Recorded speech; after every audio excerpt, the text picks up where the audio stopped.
Kaga desu ka? Watanabe-dan desu. Today we're going to talk about what's going on with streaming in general. We just got a report that broke down what percentage of the audience is still streaming versus the percentage of the audience that is linear. And the numbers were kind of surprising, but they really shouldn't have been. What the numbers showed was that streaming accounts for approximately 37% of all viewing. An additional 32% or 33% is accounted for by traditional cable. An additional on top of that, 22 to 23% is accounted for by network television, and the remaining 10% is everything else thrown in. And while this looks, and while it's reported that streaming is definitely dominant and that streaming is definitely knocking out network and basic cable, what it's not saying is the other thing that was very obvious about that statistic. And that other thing that it was saying about the statistic was that more than 50% of television viewing by minute is still accounted for by linear television.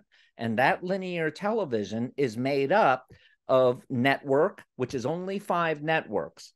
So if you think about it, those 5 networks still have an incredible amount of influence, considering that they still comprise that large a percentage of the market. Yes, basic cable has a ton has a higher percentage, but it also has a ton of channels. So each individual channel doesn't have the power of network. This explains why at the upfronts, network sales were still much higher than cable and much higher than streaming. Now, admittedly, streaming is a new form of advertising on media, but there's problems with streaming on all of the streaming services. And that is that to a large degree, each of those streaming services has controversial content on it that is definitely advertiser unfriendly. Now, you might look at Disney and say, what could possibly be advertiser unfriendly on Disney? I'm going to say that given the situation that's happened since the Dylan Mulvaney kerfluffle blew up, that you have a lot of people who are looking at certain of the shows that are on Disney Plus and are now looking at them with a little bit more suspicion than they did before. This is not helped by certain videos out there of development execs and all of that going on saying, yes, I have a gay agenda. Now, I don't necessarily believe that when she said that she meant it to come across that I have a gay agenda and I'm someone who's going to recruit kids. No, she was trying to be funny and hyperbolic. The problem is whenever anything is recorded, saying something while being hyperbolic and funny and humorous can be misinterpreted. And going hand in hand with some of the other things that have been going on, it has made Disney, at least to a big percentage of the country, appear to be counterintuitive, counterproductive toward what they want in terms of their representation. We won't even go into the bulk of the programming that's on Max or Netflix. Can you imagine an advertiser actually saying, yes, I want to put ads on Blonde? For what? What could possibly be advertised on Blonde that would in any way inspire someone to make a purchase? Instead, a program like Blonde is a negative toward what an advertiser would want to buy. Would you sell feminine products on it? Would you sell beauty products? Absolutely not. It's toxic against that. But you also aren't going to sell any kind of proto male stuff, whether it be an expense. It just won't work. And the same holds true for a lot of the more violent shows. Yes, they have very strong followings, but removed from standards and practices, I can see that the streaming services, no matter how big they are, no matter how much of that urban ultra wealthy Caucasian demographic that they represent, because they do. Let's face it, in terms of overall audience demographics, streaming is horrendously underrepresented by every ethnic group that's non-Caucasian outside of Asians and Indians from India.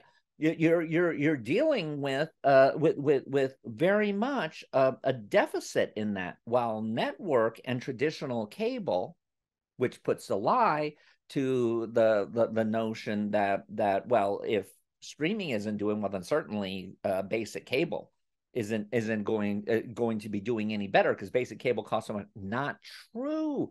For many people, basic cable is still cheaper than having all of the rigmarole you need to have in order to really partake fully in the streaming experience. And plus, basic cable has been installed for so many decades that you're dealing with older people who can't be bothered with trying to figure out Netflix's menu system. And yes, linear TV is very old skewing, but really so is Netflix. It's not as old, but it's still an older demographic.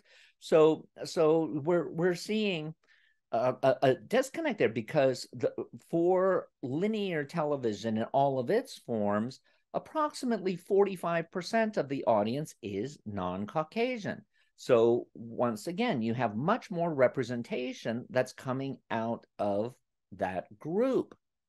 So looking at that picture, we're seeing that a lot of the things that are said in the hype and in the trades and in all of the tech magazines, it's coming from a very favorable position that doesn't necessarily address some of the other evidence that's out there that says, no, we might be having a little trouble in paradise. What's one of those instances? Well, one of those instances is that Nexstar wound up buying the CW in the same way that the CW was spun off from AT&T. It's because it's an asset that can't really be handled by the host company anymore. And as a spinoff, the people who bought it are really well tuned to being able to take care of it. I mean, of course, the devil will be in the details, and we'll see what happens as we go into 2024 and Nexstar's plan gets implemented. But by and large, what Nexstar's plan was to, in its own way, reignite first-run syndication. And what do I mean by that? Well, first-run syndication was a replacement technology when you not only had the late 80s Writers Guild strike, but you also had a lot of growth in cable and home video. And moving into that, you saw the networks losing a lot of their initial power. But then the home video market hit a financial stumbling block, much like streaming services are now. So what ended up happening was you saw that stations started being able to get original programming that was not quite network quality, but certainly not that far away from it. The big shows that started in first run were things like Star Trek: The Next Generation, and its success is what led to the formation of UPN, which of course then inspired the WB, and they finally threw away their ego and came together to create the CW. But no matter what, that world also launched shows like Baywatch, which of course created all sorts of new types of business arrangements overseas. Baywatch was the first show to be funded entirely out of the overseas and looking at the US as a profit point, as opposed to what most shows were up to that time, which was based in the United States, and anything you got out of the foreign market was gravy. So it was innovative in that, and that led to Xena and Hercules and a whole run of those types of shows until the real estate space for running on independent stations was so taken over by UPN and the WB that they were starved out and moved on. What would cause that to come back? Well, first of all, the individual stations know their local markets and they are very devoted to it. They're also seeing their market share shrinking, and they are going to do whatever it takes to maximize whatever their core audience is for as long as possible. And remember, it's still a very substantial audience. It just happens to be older. Now, what's nice about older audiences? Older audiences are very much attuned to old school television. So to do a cheap or comparatively cheap, when you're looking at $20 million plus per episode cost for Marvel Universe things, almost everything is cheaper. But when you look at shows like A Murder, She Wrote, admittedly 25, 30 years ago, when you look at shows like that, they were very efficient in their cost. And they took advantage of older actors who could be stunt cast. Now, you might say, who cares about those older actors except for older people? Who do you think is watching most of television? Most of linear television is older and older and older. Even the networks, when they talk about their demographics, they talk about the CBS demo, which is 25 to 55. And yet, about 50%, it's actually more, but we won't go there yet. But more than 50% of their audience is over 55. You still have a half of it below that, which is where you get your new buyers, but you have an enormous crowd of people who are in that 55 plus age, and they still watch a lot of television. TV ads still, and even if it's just reinforcement, are targeted at them. And look at the news networks, which are even 10 years above that in terms of their median age, that you're selling all sorts of pharmaceuticals. And that is a sustainable business. If you do a show for a low enough budget and you run it on that with the idea that it's going to appeal to an older audience, skewing non-Caucasian, you got a captive group who will do well. And let me tell you something else. When the guy who runs Nexstar, but by the way, owns 196 of these individual stations around the country, so trust me, they have the country covered and they understand their audience. When he first said that we're going to go after this older audience and people who aren't being serviced by the networks or by basic or by especially streaming, he was right. Because even though a lot of people were going, oh my God, how could the network that used to be Supergirl, that used to be Buffy the Vampire Slayer and Angel, how could they be saying they wanted older shows? I got a dirty little secret for you. Those shows' primary audience was females 35 plus, just like Baywatch's was. And there's sociological reasons for it.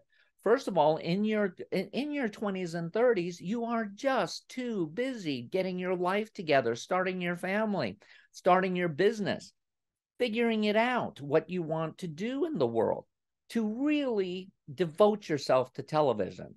I mean, yeah, there's a lot of you who do, but you've got real life issues that are overwhelming.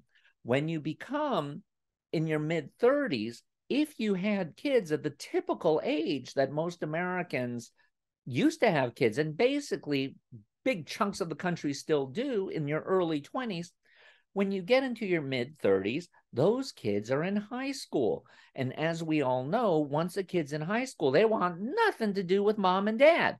So therefore, mom and dad can finally, whether it's dad and dad or mom and it doesn't matter, but whatever the family unit is, those people who have spent all of these years raising the kids now have a moment to catch a break. And as most of them will say, and boy, do we need it.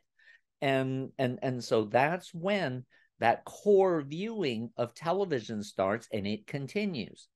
So we can see that Nexstar is indeed looking at that. So when we see that it looks like the big networks or the big streaming services are in trouble and that they're making desperation plays, they indeed are. But don't count out the legacy media yet. In the same way, vinyl records still exist. In the same way that theatrical motion pictures still dominate how much of an individual project can really make long term. That hasn't changed. And while the method of delivery is going through its own adaptations and shifts, as they now have to move toward a more profitable as opposed to increasing subscriber matrix to figure out their futures, I think that there's a lot of opportunity that's still there in linear media.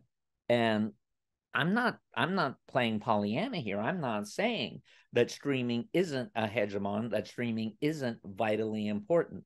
I'm just saying it's not the only game in town. And when it comes down to profits, they don't all have to be big. It's the aggregate of all of that little money that you put together.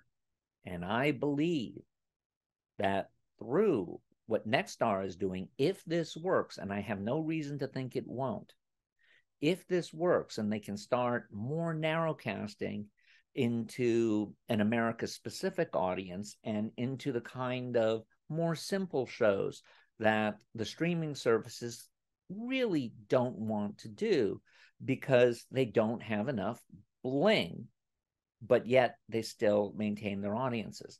Think another renaissance could be on its way. And been through several of these, and this is showing every sign of a rise of independence, a rise of lower budget material, more focus on niches as opposed to going for the big win, but looking for good return on investment. I think there's good news coming down the pike.